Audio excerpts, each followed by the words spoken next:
see on siis saade sellest, et mida ei tohi relvaga teha ja miks ei tohi. Igal juhul põhiline asi, mida ei tohi teha, on see. Vaat see oli asi, miks ei tohi. Ja teine asi, miks ei tohi. Sa võid kogemata lasta isegi ise ennast. Fail! Valus. Teine asi, miks ei tohi sõjast näiteks enda sõpru sihtida? See on väga lihtne ja põhjus on selline, et igal juhul põhjus on see, et kui sa sihid, siis sa võid talle kogemata pihta lasta.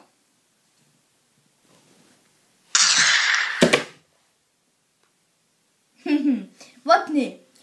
Ja muidugi, sõjas ei tohi kunagi relvaga mängida, sest kes teab, mis juhtuda võib. Vahel võib juhtuda nii, et kogemata. Fail! Valus. Ja siis kolmas asi. Miks ei tohi relvaga teha nii? Miks ei tohi? Filmides ju tehakse nii. Tead, miks ei tohi? Sellepärast, et sa võid avastada, et sellega saab nina nokkida.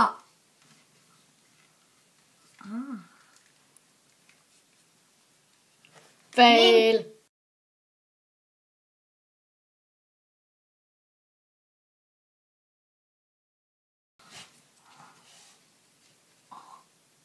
Unustasin öelda, kõrva saab ka sellega nokkida. Ärge tehke, see on ebaviisakas.